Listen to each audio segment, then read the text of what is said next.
ठीक है। बहुत सारे जो इंस्टीट्यूट है, बहुत सारी बड़ी-बड़ी इंस्टीट्यूट स्टॉक मार्केट के साथ जुड़ी हुई है, ठीक है। तो उन्हीं को हम लोग क्या बोलते हैं, बॉडीज ऑफ स्टॉक मार्केट। तो उसमें जो सबसे पहला बॉडी होता है, देख लेते हैं।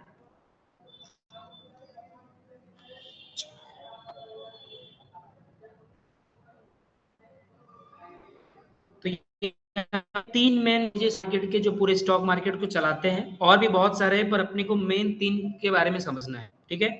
जो सबसे पहला होता है वो होता है SEBI, securities and exchange board of India, ठीक है।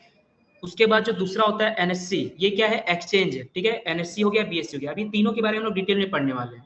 तो अभी याद रखना है 3 मेन बॉडीज है, एक होता है सेबी, दूसरा होता है एनएससी नेशनल सिक्योरिटीज एक्सचेंज, और तीसरा होता है बीए सिक्योरिटी एक्सचेंज, ठीक है।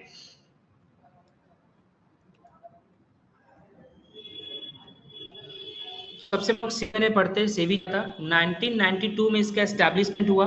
1992 के पहले बहुत सारे स्कैम होते थे स्टॉक मार्केट के अंदर, और पहले इस मार्केट को ज्यादा कोई हैंडल नहीं करता था, ठीक है। ज्यादा कोई एक अथॉरिटी थोड़ी नहीं था, कुछ भी किसी गलत होता था तो उतना ज्यादा किसी को सॉल्यूशन नहीं मिलता था। उसके लिए गवर्नमेंट ने 1992 में किसको लेके आया, सेबी को, ठीक है। और इसका फुल फॉर्म होता है securities exchange board of India. इसका जो स्टैब्लिशमेंट हुआ, ये क्यों हुआ, क्योंकि जो इंडिविजुअल का प्रोटेक्शन था, ठीक है, उसको हैंडल करने के लिए। इंडिया कुछ भी अगर गलत होता है स्टॉक मार्केट के अंदर, तो कंप्लेन के पास करेगा।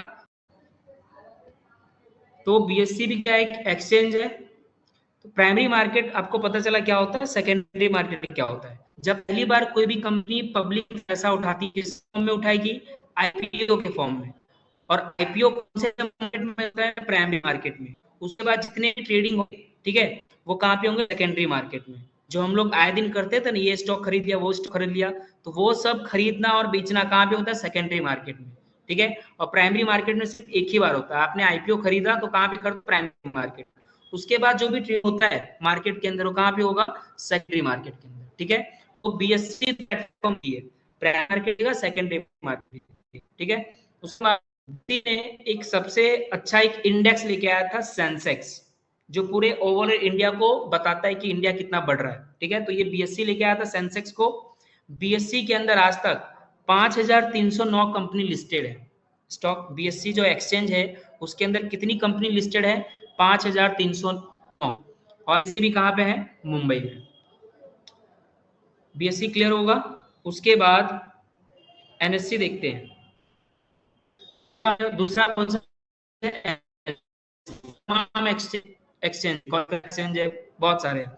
तो दो मेन ही है, बीएससी और एनएससी, यहाँ पे भी ज्यादा ट्रेडिंग होता है, ठीक है। तो देखो एनएससी भी क्या है, लीडिंग स्टॉक एक्सचेंज है, सबसे ज्यादा अभी यही चल रहा है एनएससी।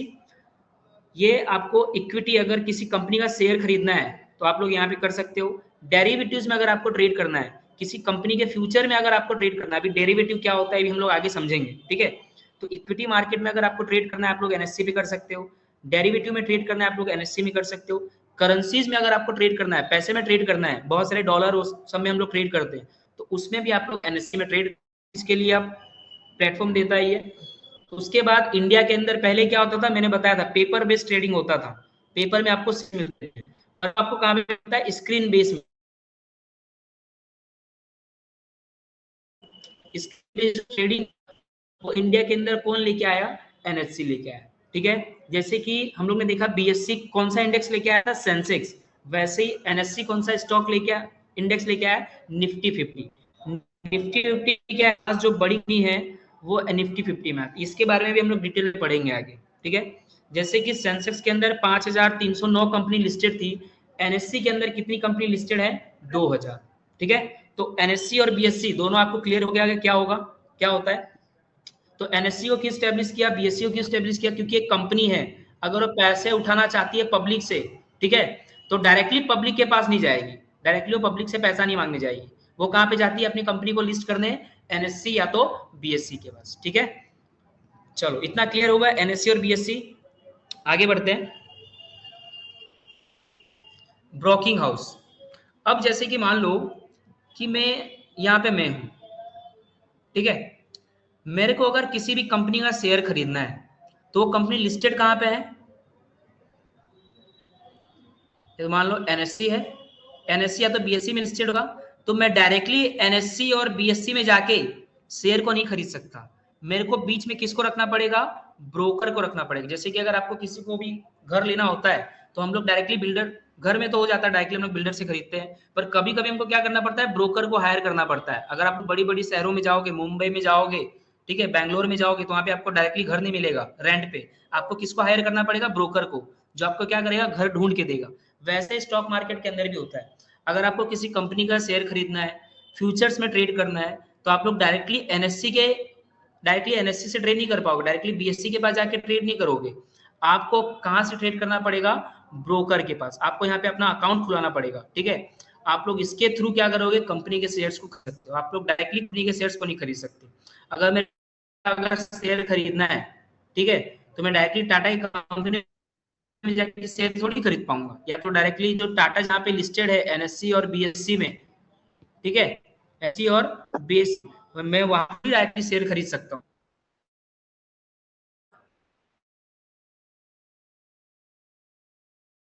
का शेयर खरीद पाते हो, ठीक है। ब्रोकर की वजह से ही आप लोग क्या कर सकते हो, घर पे बैठ के कोई भी कंपनी का शेयर खरीद सकते हो।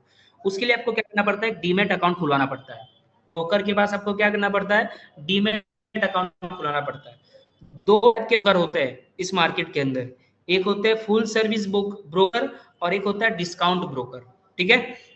तो ये आपको बहुत सारी सर्विसेज देगा, मार्केट कितना ऊपर जाने वाला है, कितना नीचे आने वाला है, कौन से शेयर्स अच्छे हैं, ये सब आपको बताएगा। पर जो डिस्काउंट ब्रोकर होते हैं वो आपको सिर्फ क्या करेंगे, अकाउंट खोल के देंगे जिसमें आप लोग ट्रेड कर सकते हो, ठीक है। इनका बार बार आपको फोन भी आएगा, सर ये ले लो वो ले लो, ठीक है, पर इनका कुछ भी नहीं होता है। ये सिर्फ आपको क्या करेंगे, प्लेटफॉर्म दे देंगे कि सर आपका अकाउंट खुल गया है, आप इसमें ट्रेड, ठीक है। ब्रोकर का एक पब्लिक हो गए, पब्लिक को डायरेक्टली शेयर खरीदना है तो पहले किसके पास जाना पड़ेगा, ब्रोकिंग हाउस के पास जाना पड़ेगा। एक मिनट फिर से क्लियर कर देता हूँ। हम यहाँ पे पब्लिक है, आम पब्लिक है। अगर हमको शेयर्स, ये कंपनी का अगर शेयर खरीदना है तो अपने को डायरेक्ट किसके पास पहले जाना पड़ेगा, ब्रोकर के पास। ब्रोकर फिर किसके पास जाएगा, एनएससी और बीएससी के पास, ठीक है, और फिर ये कंपनी का शेयर अपने को मिल जाएगा। ऐसे सीक्वेंस। कोई डाउट है किसी को? 8:30-9 बजे तक पेमेंट पहुंच जाएगा, पहले 9 बजे तक।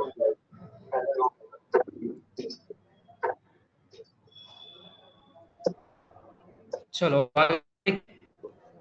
ये जितने भी है, एंजल वन हो गया, आपने अकाउंट नंबर था ना, तो फिर ठीक भाई है। किसका आवाज आ रहा है? सीधा ये उठा के पेमेंट कर दिया, मेरे खाते से तो कट गए पेमेंट, तो सामने वालों को थोड़ा 9 बजे तक, 8:30-9 बजे तक पहुंचना चाहिए।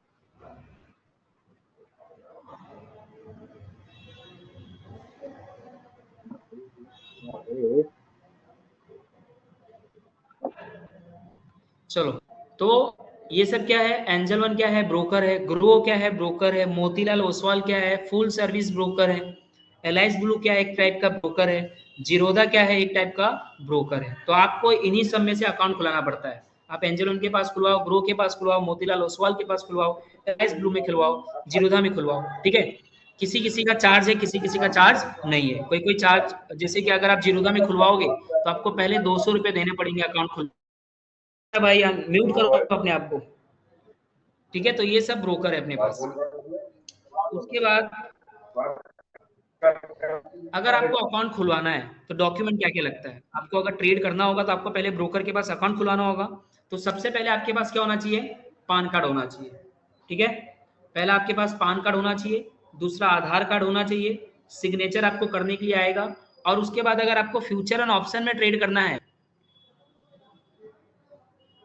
तो आपको 6 महीने का बैंक स्टेटमेंट लगता है, ठीक है। और आपका अकाउंट, जैसे आप लोग ये चीज सबमिट करोगे, ये चीज आपने ब्रोकर को दे दिया, तो आपका 24 से 48 घंटे के अंदर, 24 टू 48 आवर्स के अंदर आपका डीमेट अकाउंट खुल जाता है और आप लोग ट्रेड कर सकते हो, ठीक है।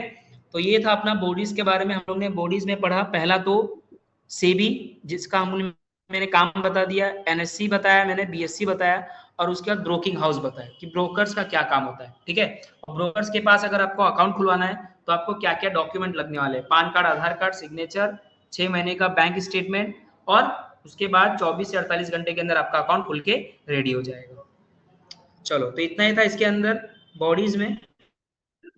उसके बाद अपना दूसरा टॉपिक,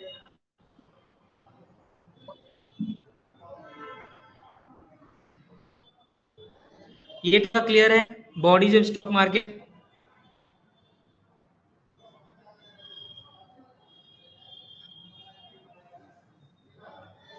आगे देखो टाइप्स ऑफ मार्केट।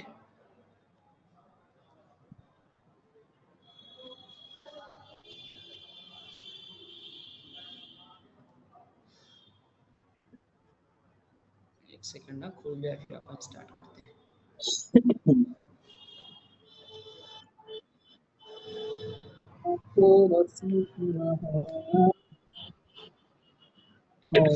ट्रेडर कौन कौन से मार्केट में ट्रेड कर सकते हैं? सबसे पहला तो अपना होता है इक्विटी मार्केट, जहाँ पे हम लोग क्या करते हैं, कंपनी के शेयर को खरीदते हैं 5 साल के लिए 10 साल के लिए, उन्हें क्या करते हैं, होल्ड करके छोड़ देते हैं। ठीक है, तो ये हो गया इक्विटी मार्केट के अंदर हम लोग ट्रेड कर सकते हैं, किसी भी कंपनी के शेयर्स को परचेस करके हम लोग छोड़ देते हैं, ये होता है इक्विटी मार्केट।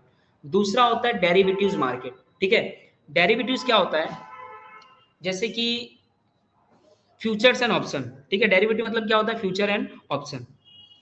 अब जैसे कि मानो कि अगर हमको जो कर्ड होता है, जो दही होता है, वो किससे बनता है, मिल्क से बनता है। किससे बनेगा, मिल्क से। ठीक है, तो कर्ड किसका डेरिवेटिव है, मिल्क का डेरिवेटिव। मिल्क से निकल के क्या बनता है, कर्ड। वैसे ही अगर मेरे को, जैसे कि टाटा है, टाटा कंपनी है, टाटा में अगर मेरे को ज्यादा टाइम तक नहीं रुकना है, तो मैं क्या करूंगा, उसका डेरिवेटिव खरीद लूंगा। ठीक है, डेरिवेटिव्स में थोड़ा बहुत मूवमेंट होगा, मैं यहाँ पे प्रॉफिट बुक करूंगा और निकल जाऊंगा। समझ में आया? तो इक्विटी मार्केट के अंदर ये डेरिवेटिव्स हम लोग डिटेल में पढ़ने वाले हैं कि डेरिवेटिव्स क्या होते हैं, इसको हम लोग कैसे ट्रेड करेंगे फ्यूचर में, आपसे ज्यादा हम लोग उसी पे बात करने वाले हैं। ठीक है, तो हम लोग इक्विटी में ट्रेड कर सकते हैं, डेरिवेटिव्स मतलब फ्यूचर एंड ऑप्शंस में ट्रेड कर सकते हैं, करेंसी में ट्रेड कर सकते हैं, और कमोडिटीज मतलब गोल्ड सिल्वर में ट्रेड कर सकते हैं। करेंसी मतलब यूएसडी, यूएस डॉलर में, जापान के डॉलर में, ठीक है, रसिया के डॉलर में, ये सब में हम लोग ट्रेड कर सकते हैं। पर अपने को ये दोनों चीज नहीं देखना है, हम लोग ज्यादा फोकस किस पे करेंगे, इक्विटी और डेरिवेटिव, जो इंडिया के अंदर ज्यादा चलता है। ठीक है, तो यही दोनों मार्केट के ऊपर हम लोग ज्यादा ट्रेड करने वाले हैं, ज्यादा इसी के बारे में लर्निंग लेंगे। उसके बाद अपना पॉइंट है इक्विटी मार्केट, हमारा जो इंडियन,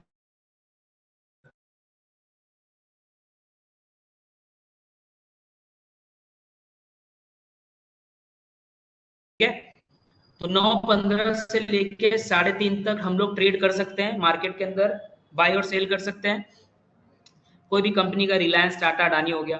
डेरिवेटिव्स मार्केट भी क्या है, 9:15 पे खुलता है,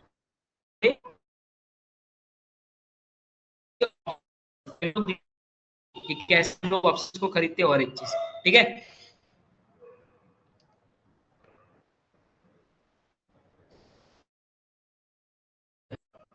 मार्केट के अंदर अलग अलग टाइप के ट्रेडर होते हैं।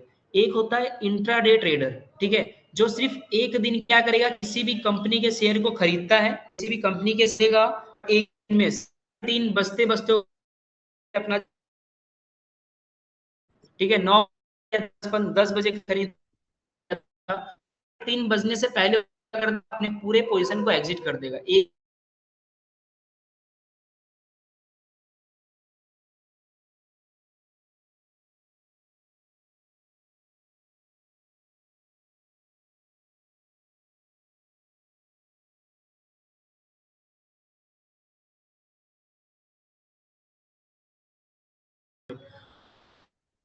और एक होता है इन्वेस्टर, जो सालों के लिए क्या करता है, अपने शेयर्स को होल्ड करके रखता है, 5 साल के लिए, 10 साल के लिए, 15 साल के लिए, 20 साल के लिए, 50 साल के लिए अपने शेयर्स को उसने खरीदा, और 10 20 साल 50 साल के लिए उसने होल्ड करके रख लिया। तो ये 4 टाइप के ट्रेडर आपको मार्केट में देखने को मिलेंगे। ठीक है, intraday, intraday trader, swing trader, scalper और इन्वेस्टर, ये 4 टाइप के ट्रेडर होते हैं। ठीक है, चलो, तो टाइप्स ऑफ ट्रेडर आपको पता चल गया होगा क्या होता है। उसके बाद एक मार्केट, डेरिवेटिव मार्केट, अभी हम लोग देखेंगे डिटेल में डेरिवेटिव्स को, हम लोग बहुत ज्यादा डिटेल में देखने वाले हैं। ठीक है, पूरा जो लेक्चर होगा आगे के ज्यादातर डेरिवेटिव्स के ऊपर ही होगा। और ये जो दोनों मार्केट है, करेंसी और कमोडिटी, इसके ऊपर अपने को नहीं जाना है। जब यही दोनों मार्केट से अगर आप लोग पैसे कमा लेंगे, तो ज्यादा में दिमाग क्यों लगाना है, मैंने पहले क्लास में बोला था, जितना आप लोग लिमिटेड सीखोगे उतना ज्यादा प्रॉफिट करोगे। ठीक है, उतना ज्यादा अगर लर्निंग अच्छा होगा, दिमाग अच्छे चलेगा, क्योंकि आप लोग इक्विटी में भी करोगे, डेरिवेटिव्स करोगे, करेंसी करोगे, कमोडिटी, एक आदमी का दिमाग इतना हैंडल नहीं कर सकता है। उसलिए 2 मार्केट में अपने को ट्रेड करना है, इक्विटी और डेरिवेटिव्स, करेंसी कमोडिटी करना है अपने को। ठीक है, अभी दोनों दो चीज पे फोकस करके वाला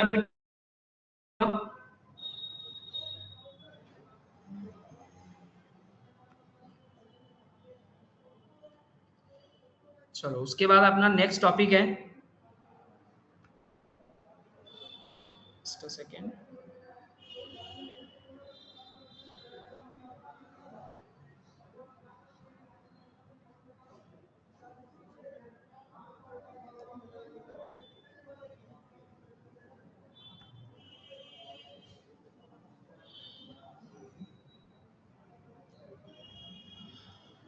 अबाउट इंडेक्स। ठीक है,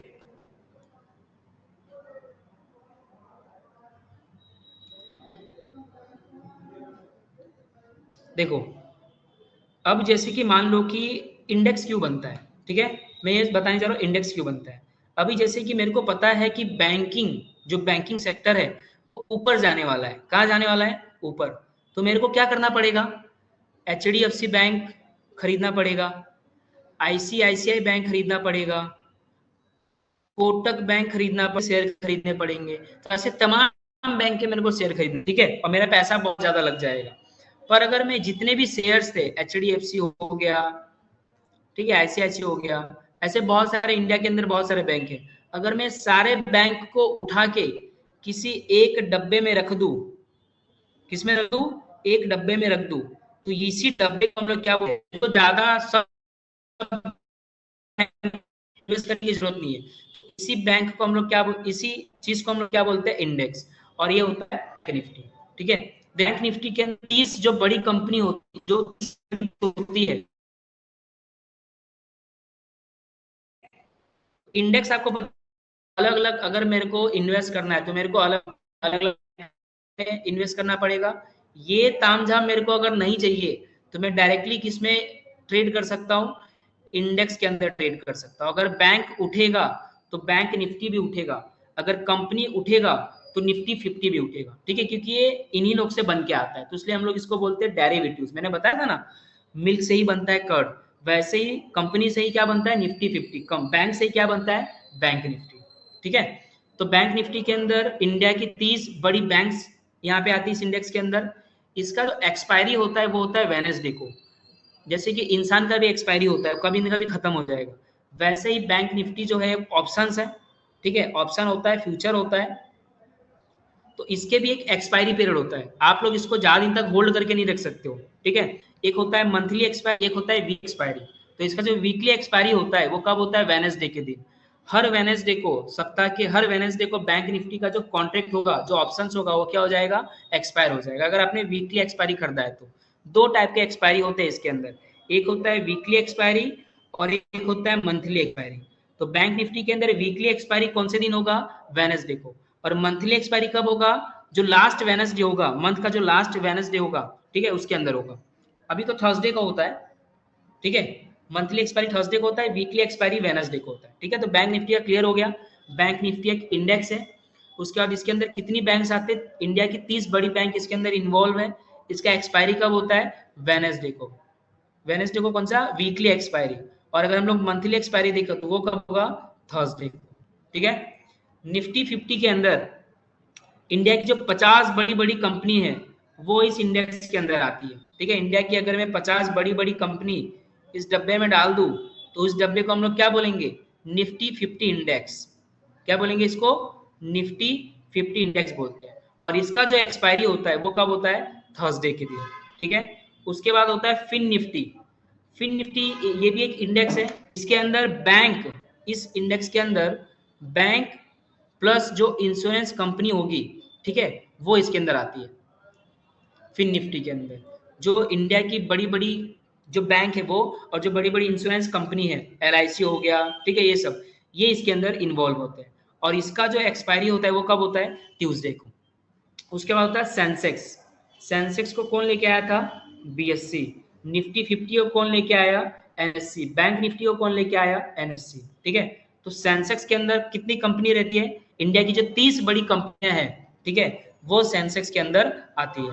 और इसका जो एक्सपायरी होता है वो होता है फ्राइडे के दिन। जैसे कि अगर आपने मान लो कि सेंसेक्स का कोई भी ऑप्शन मंडे को खरीद तो फ्राइडे तक आपको बेचना पड़ेगा। अगर आपने वीकली एक्सपायरी कर लिया है तो फ्राइडे को अगर आप लोग नहीं बेचते हो तो वो अपने आप बिक जाएगा। वैसे अगर फिन निफ्टी को आपने बाय किया है, फिन निफ्टी के ऑप्शंस को अगर बाय किया है आपने, अगर ट्यूसडे को अगर आपने नहीं बेचा तो क्या हो जाएगा, अपने आप बाय हो जाएगा। निफ्टी 50 अगर आपने ऑप्शंस को खरीदा है, ठीक है, या फ्यूचर को खरीदा है, अगर ऑप्शंस को खरीदा है तो क्या होगा, थर्सडे के दिन आपको बेचना ही पड़ेगा, नहीं बेचोगे तो आपका अपने आप बिक जाएगा, ब्रोकर आपका अपने आप बेच देगा। बैंक निफ्टी का अगर आपने ऑप्शन खरीदा है, अगर आपने ऑप्शन खरीदा है तो आपको वेडनेसडे को क्या करना पड़ेगा, बेचना ही पड़ेगा। अगर आपने फ्यूचर खरीदा है तो आप लोग 1 महीने के लिए होल्ड कर सकते हो, पर 1 महीने का जो वेडनेसडे होगा लास्टवा, वो इसमें आपको बेचना पड़ेगा, नहीं तो अपने आप बिक जाता है। ठीक है, तो आई होप कि इंडेक्स क्लियर होगा, बैंक निफ्टी आपको क्लियर हो गया होगा, निफ्टी फिफ्टी क्या होता है क्लियर हो गया होगा, फिन निफ्टी क्या होता है, और सेंसेक्स के अंदर कौन कौन से स्टॉक आते हैं। ठीक है, उसके बाद देखते हैं